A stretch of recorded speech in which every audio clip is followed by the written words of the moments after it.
به نام خداوند مهربان، عرض سپاس درود به همه دوستان. این لحظه یک شعر از استاد دلشاد رمضانی براتون قرائت میکنم. یاد وطن. از دوری های دور یاد وطن کنم، از شهرهای دور یاد وطن کنم. تا می تپد دلم گویاست این زبان،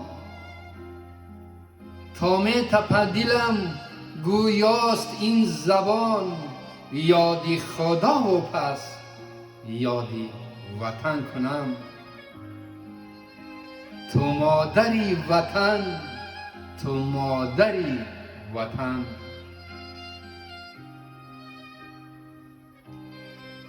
والله گفتم از درد و آه نیست، والله گفتم در نیمی راه نیست.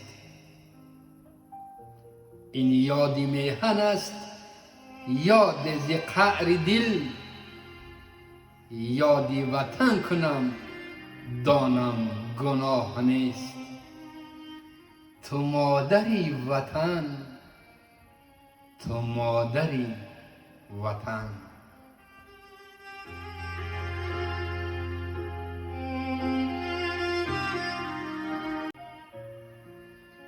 از دوری های دور یادی وطن کنم، از شهرهای دور یادی وطن کنم.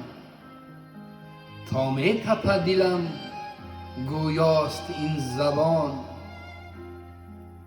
تا می تپد دلم گویاست این زبان. یادی خدا و پس یادی وطن کنم. تو مادری وطن، تو مادری وطن.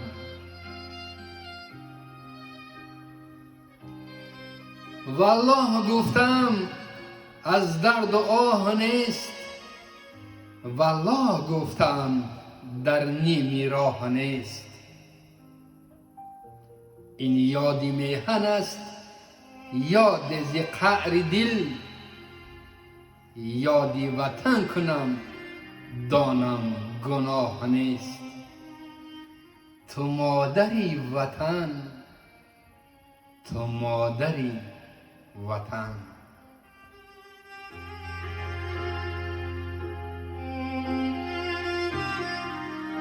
اینا دوستان عزیز، شوربای تاجیکی در علمان من تماشا کنید. من دوستان تماشا کنید. یعنی ایره لواش میگم دوستان عزیز، یعنی که لواش چپاتی تاجیکی بر این است. ایره هم مردم افغان میپزه، هم مردم ترکا میپزن، هم مردم عربا میپزن، هم از ما تاجیکا دوستان عزیز کم ترک کلانتر میشوند. انا مزه و لذه که از چپاتی تاجیکی هست، این چپاتی ها یعنی که اون مزه و لذه را ندارم. سلامت باشه. بسم الله الرحمن الرحیم.